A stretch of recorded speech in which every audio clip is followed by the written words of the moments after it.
देखिए, अभिव्यक्ति की स्वतंत्रता अराजकता और उद्दंडता का लाइसेंस नहीं हो सकता, लेकिन अनफॉर्चुनेटली क्रिमिनल कम्युनल करतूतों के कारीगरों की बंधक बनी पश्चिम बंगाल सरकार अभिव्यक्ति की स्वतंत्रता के नाम पर अराजकता और उद्दंडता का लाइसेंस बांटती फिर रही है, लाइसेंस देती फिर रही है।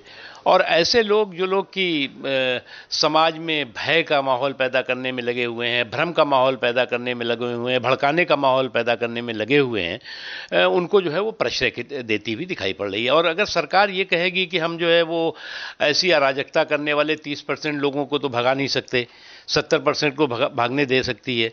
अगर सरकार ये कहेगी कि हम 30% लोगों को मार नहीं सकते, 70% लोगों को मरवा सकते हैं, तो ये जो ऐसे लोगों को जो है वो प्रश्रय मिलता है, ऐसे लोगों को प्रोटेक्शन मिलता है, ऐसे लोगों की एनार्की को प्रमोशन मिलता है।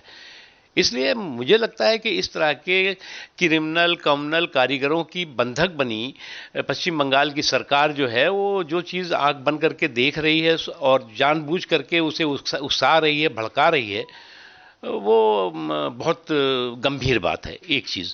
दूसरी चीज़ ये कि एक काल्पनिक सवाल पर जो है वो कम्युनल बवाल होता हुआ जो दिख रहा है वो निश्चित तौर से एक बहुत सोची समझी साजिश का हिस्सा है, और उस साजिशी सिंडिकेट के तमाम तरह के साजिशों को हमें जो है वो नाकाम करना है, असफल बनाना है। टीएमसी लगातार बीजेपी को ब्लेम कर रहे हैं कि बीजेपी की वजह से ही दंगे हो रहे हैं। देखो, ऐसा है कि दिक्कत एक उनकी ये है कि चोरी खुद कर रहे हैं और कहते हैं चोर मचाए शोर।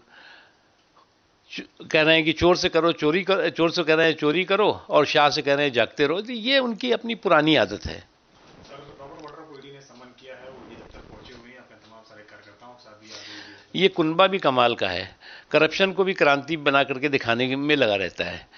मामला अगर करप्शन का होगा तब भी एक क्रांतिकारी की तरह जुलूस निकालेंगे कि हम तो क्रांतिकारी हैं, महान देशभक्त हैं। करप्शन करप्शन है और करप्शन पे कानून अपना काम कर रहा है।